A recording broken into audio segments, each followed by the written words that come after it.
This week on Arizona Illustrated, Piano Lovers Lounge, the Flycatcher closes. I play for my audience when I'm performing. It's for them. And I just hope that they've gotten some joy out of it over the years. Amy's story, peer support, and hope. Definitely a turning point of, wait a second, if you can do it, why'd they tell me I couldn't? And growing home, a backyard oasis. Over the years, you take down something, you put something in. It's where it is right now, and I'm not done.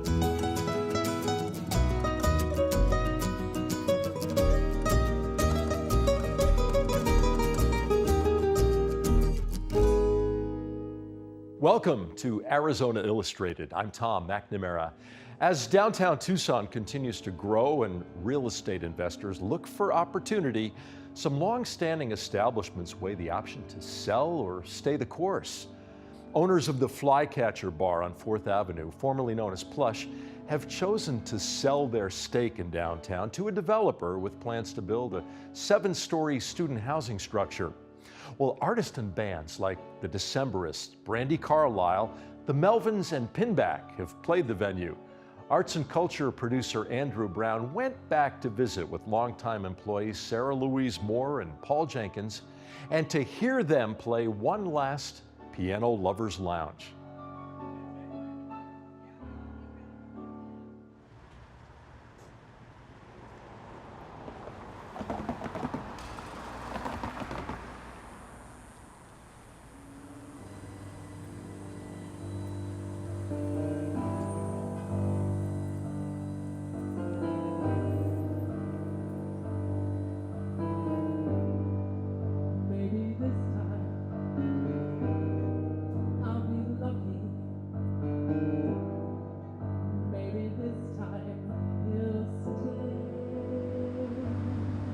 This building, the people in this building and all the people that have come through this building have been a huge part of my life. And so I just found happiness here, and it's a great job.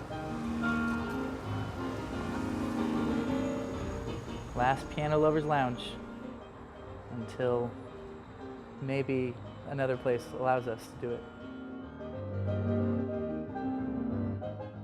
Sarah Moore started it the beginning of 2015, which I believe may be the longest running show in the history of this particular venue. Every month for 3.5 years. Cheers, everybody. It's one of my favorite things to do is have a drink with all of you at the same time. Cheers. I was walking down 4th Avenue once, and I saw a sign in the window. I called the number, and I was hired on Halloween of 2000.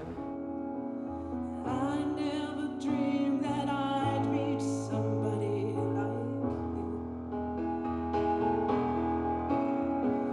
I never dreamed that I'd lose somebody like you. Piano is my favorite thing to do. It is my hobby, my passion. I love it. I took lessons as a kid. I studied music at the University of Arizona. It's what I love to do. And I love to play for people. I wouldn't consider myself being stuck here. I like it, so I come back by choice. I do other things. I have recently started doing real estate, so that's keeping me very busy. So I have that. I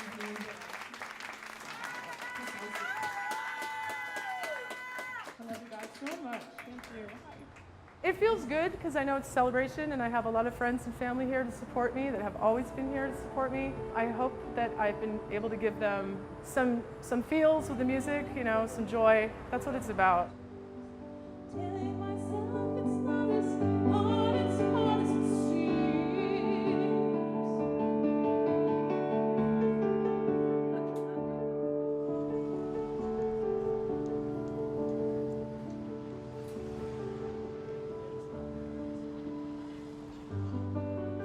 Nothing lasts forever, and I guess they're finally kicking me out of this place is what's happening.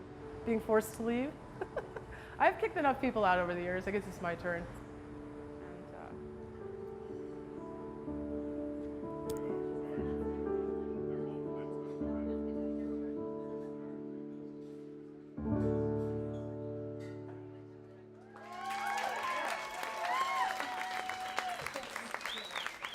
my pleasure to entertain you. Hopefully you were entertained. I love you all very much.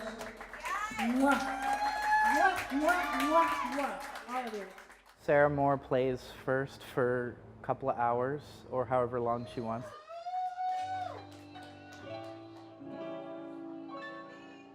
If I'm feeling up to it, I'll play upwards of 4 hours, I think. I played like 4 hours and 15 minutes one night, which is absurd. You hear people talk about Bruce Springsteen playing for 3 hours and how great he is because he does that. I'm still trying to shake off the pain from the lessons I've learned. I just take pride in being able to play as long as possible. I've been here since June 2010, about exactly 8 years. And if ice even helps me, I swear to the Lord I will swear. I'm just security or door or whatever you want to call it. Let's go tonight. I had friends that worked here that said, don't bar back, it's not worth it. It's not worth the extra money. I'm like, I think it might be worth it, but I still didn't do it. Alright, let's move yourself. Laziness is part of it, but I guess another thing was I didn't think there's ever anybody that had been here that long that had just said, I'm just cool, just hanging at the door.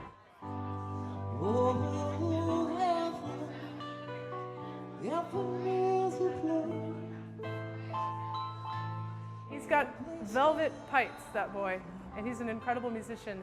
He is so talented. Thank you.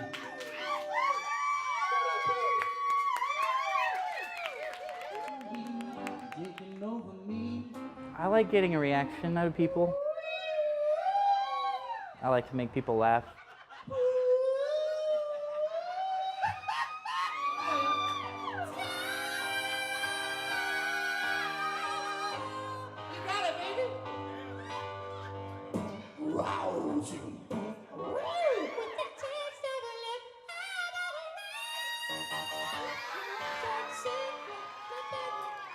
If I were a more driven person, I would be like going out to different places and trying to get gigs like these. I should have started doing that back in February, but I didn't. Typical Jenkins. The song's called We Didn't Fly the Catcher. Justin Mack, Sarah Moore, Maybell, Kenny Wade, Chris Horseman, Aaron Brewer, Randy Lopez. Why couldn't this place survive? We didn't fly the catcher. It was always jumping since we're fast and turning. We didn't fly the catcher. Yeah, I've never been at a place where everybody is just so kind. I'm gonna miss everybody. I'll still see them here and there, but not nearly as often. We didn't fly the catcher. No, we didn't fly it, but we tried to fly.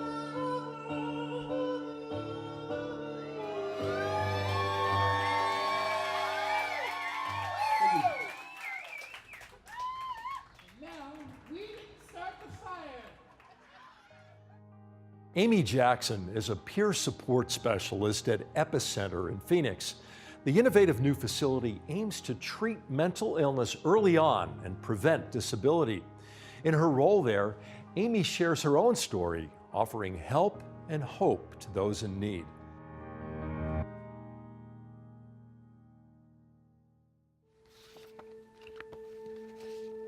I just call it the picture box. This is a good reminder when I start getting down on myself and like, you know, I'm horrible and this and that, and I can go through and be like, oh, there's all these people that seem to like me, so.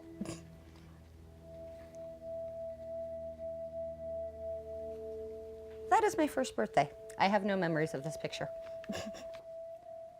That's me and my dad, and I'm probably 9 or 10. Some of my unusual experiences started pretty early. I'd see flits of things flying around where nobody else was seeing what I was seeing. And I was like, okay. So I kind of learned not to talk about that because people would get kind of scared. Like, even though I wasn't seeing anything bad or scary or like, I'm just like, well, it's pretty. My teenage years, I was a lot more extroverted. I was definitely a party kid and not a lot to do in a small town, so you revert to drinking and drugs and all of that. I did end up dropping out, went downhill for a while, and it got to the point where the things I was hearing and seeing weren't so benevolent anymore.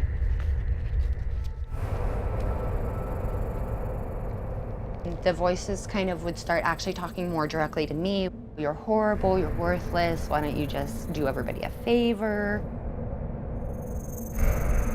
And I was starting to lose the ability to kind of reason my way through that. Obviously, I don't have a whole bunch of snakes crawling around my second-story apartment floor.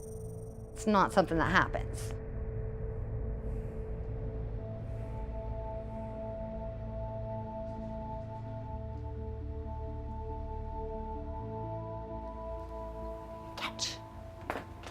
The way they kind of treated me made it feel like any intelligence I had before that diagnosis instantly evaporated as soon as they put that label on me. And then it was kind of like every door was just, all of them were shut at once. Don't bother with going back to school. Don't bother with having a family. Don't bother with having a career. Don't even bother ever trying to live by yourself at this point because you can't be trusted by yourself. You're 22, your life's over. Haha. The rest of your life is going to be 10 pills in the morning and 10 pills at night. And that's what your future is.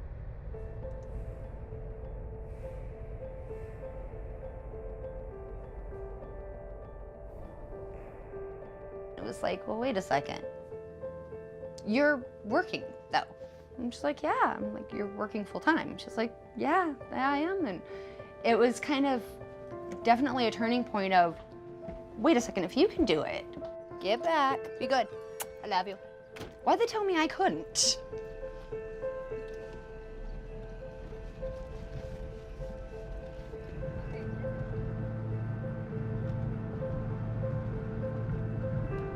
Even though we still have horrible problems with stigma, both in society, in our own field, and in the health field in general, there are the people who are actively saying, no, don't listen to the people that tell you you can't. All right, everybody, welcome to Huddle. We have a new staff person today. The second week in a row, we get to welcome a new person. Kevin Jessup, everybody. We are very, very happy that you're here and very happy that we finally have an opportunity to offer our clients choice. I did send an email to everybody with the group flyers for this month, which are going to be on self-esteem and self-care. And we're there to actually tell them something different. We're there to say, no, your life's not over. You're going to have to work a little harder at some of these things. You're going to have to learn some new skills that you might not have known. Yes. But you can still do whatever you want. We just have to find the path that works for you to get you to where you want to be. All the kudos go up on our kudo board, which is on the clinic side on the wall. Thank you for being such a team player and covering staff as needed. Thank you so much. Good job, baby. Don't listen to the people that tell you you can't. You can. You just have to do it differently than some other people might. You can go to school, you can graduate. You want to be a teacher? Great, let's work on what that looks like. You want to be a psychologist? Awesome. I know people with our diagnosis that just finished their master's in psychology and are counseling. It is possible.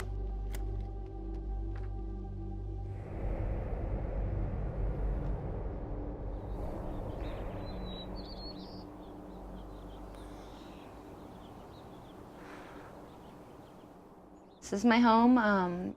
Bought it 4 years ago. It's kind of the first place I had that was completely mine. I'm not my diagnosis.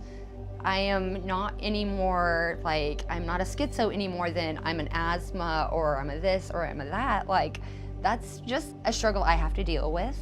And other people deal with struggles with their health too. Mine just manifests in a little bit of a different way. What matters is how I live with it. Looking back at, like, I have no hope, I have no options. Who's gonna hire a schizophrenic, bipolar who has fibromyalgia? Like, my life is over. And it's like I look back and I really feel for that girl. felt like. So I'm glad she was proven wrong.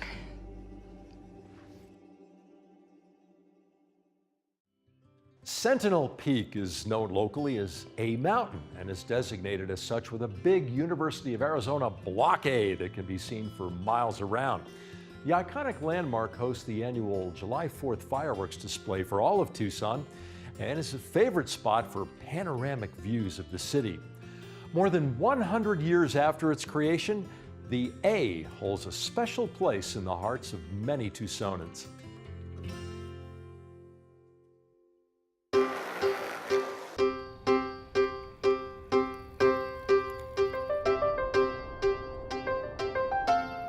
The A to me means University of Arizona, and I'm an alumni, so I've been aware of the A since I started school many years ago.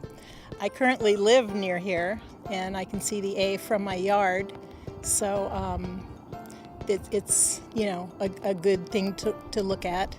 When we travel, at times we travel to Phoenix, and you know, we're driving home, and I see the A, I know that we're home. We've been down here 11 years in the wintertime as snowbirds, and we've always seen the A on the mountain, but never been up here. So we took the opportunity today with our friends to come up, and it's a spectacular view. You can see practically as far as forever, I guess you would say.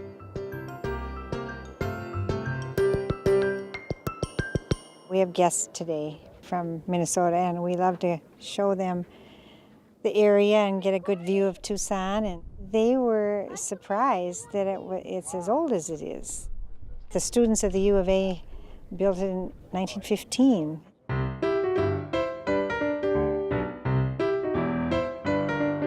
Here you see the students, the original student body group who are constructing the A. That's a big assembly line of them actually placing the rocks into an A formation on Sentinel Peak. As you can see, there's a lot of work going on. They have shovels and axes, and so they're trying to, lay a stable foundation for the A itself. So this photo is from September 23rd, 1916, the first lighting of the A. It's a great job to be able to leaf through the pages of history here at the university. You can see from this picture, it's not a student, so it was both students and professors who partook in the construction of the A. It really does reflect the era, and students dressed more formally in trousers and jackets, and the University of Arizona had a dress code at the time, and so male students were required to wear trousers, jackets, and if they were freshmen, they had to wear a little cap. Going to school at the university was a much more formal affair. These photographs are some of the first images of the A once it was completed in 1916. One of the interesting things about these two pictures was that they were taken via a telescope by Andrew Ellicott Douglas. And Douglas was a known astronomer and faculty member here at the University of Arizona. And it's a 5-inch telescope that was borrowed from Harvard University. So this was the first image of the A itself, and also a shot taken with the first telescope that was ever on campus here at the University of Arizona. When I read that A Mountain had been completed in 1916, I was kind of amazed that it was that old, because we do greeting cards here for our clients that are locally themed. I thought, well, that's a good occasion to send something out as an acknowledgement of the fact that we're Tucson-based and that it's the 100th anniversary of an iconic symbol for Tucson. The cards have been very well received. We've gotten a number of emails and phone calls from people who were delighted about the tie-in with Tucson's iconic symbol, or the fact that it was a coloring card, capitalizing on that trend of adult coloring books right now.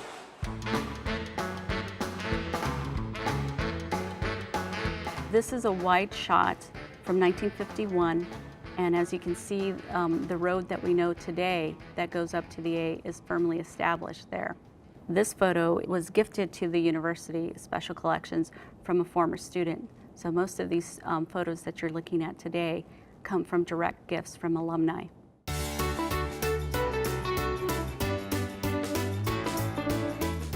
So one of our more recent, older historical pictures of the painting of the A comes from this photograph here, which was taken in 1964. And as you can see, in the middle 60s, it was still a popular tradition here at the University of Arizona, with hundreds of students participating in the painting. It was just a wonderful time. We had a lot of fun. And the memories of the U of A, I think for my generation, they wanted to give back. They were very involved at that time, and they're very involved to this day. I don't know how often they paint it, but we've been down here when it's been red, another time when it's been blue, one time when it was red, white, and blue. As I drive down and see the A, I know I'm home, even though I don't live there. I was raised in Tucson, so I was raised with the A being just a part of the landscape. So for me, it's a connection with home.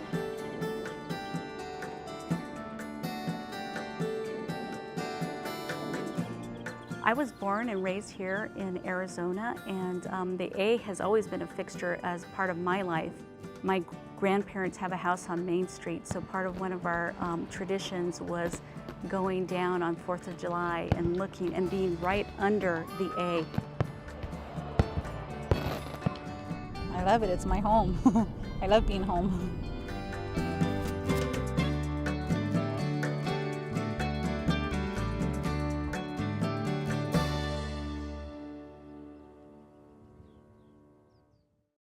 The Sonoran Desert is home to thousands of native plants, and many more can thrive here given the right amount of water. Next, we take you to a backyard in Phoenix where irrigation, determination, and a fascination with plants has transformed this desert home.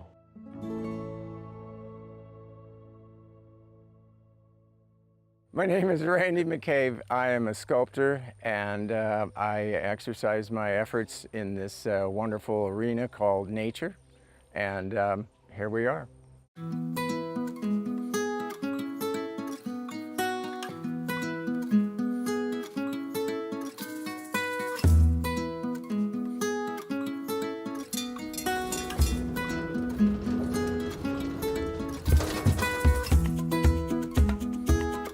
It's an acre that looks like 5 acres. The borderline has trees from my neighbor, so that you have that expansive visual. And I came upon this property in 1996. It was just on a whim to see what it was like, because a friend of mine knew the owner. And the last thing she said to me was, by the way, it's for sale. When I walked in, within 50 feet, I said, this is it. Done. I'm buying it. And so from then on, it was just, I'm here. Everybody's looking for homes. This is my place. The whole property is lined pretty much with oleanders, and I just do not have them, but they're here. There's about 100 trees. The mangoes and the avocados, the golden shower trees, and a lot of the citrus. Those are fun to own. This is a South Asian banyan tree. It's called Altissima, and it basically grows 70 feet high, 240 feet in diameter. And as you see here, these are the air roots. These will eventually grow down and support themselves in the ground. And when they do, they also support the branch that it's hanging from to continue further. To try to grow a garden out here in the middle of the desert is not easy, but the irrigation helps. I'm actually on the north side of the most southern canal. Literally, it's right in back of my fence. Everybody south of me, all the way up to South Mountain, is desert. And so it's really nice to have that. And then a little hand watering on off days. That's just the way it is. And of course, there's about maybe 80% shade here, and that's a lot. Over the years, you take down something, you put something in. So it's where it is right now, and I'm not done. This is how I trim my trees. All of them are topped. It's just a matter of climbing up. It was for sale. Some painter decided he didn't want to paint anymore, and I got him for a pretty good price. But as you see, I have a lot of good access to the tops. Not all tops, but you need something. It would be very expensive to have a tree trimmer come out every time something happens. So, and the Point Sienna looks amazing from up here. When the trees got really big, I decided I've got to do something. So now I need another section higher, and as the trees get higher, this thing gets higher. So, and it gets more dangerous, but you got to watch what you're doing. I always liked the element of nature, plants, and landscape architecture, but I never had a format. And I always wanted to have a large property, but I never even considered it. Even when I was driving out here to look at this place, I had no idea it was perfect. And so now I've kind of run with it. I've done concrete ever since I was a teenager. You know, my dad showed me how to do, and the rebar idea, why you need it and how to mix it, the strengths and how long it takes and cure time and what you can and can't do with it. Concrete's great. Concrete is beautiful. So I do a lot of it. When you find a place that hits all the points, you stay, because you can travel anywhere. I'll probably be doing this till the day I drop. I'm not leaving. Maybe someday, but I'm not leaving as yet.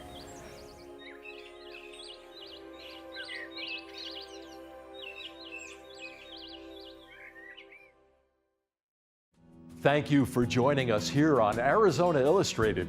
I'm Tom McNamara. See you next week.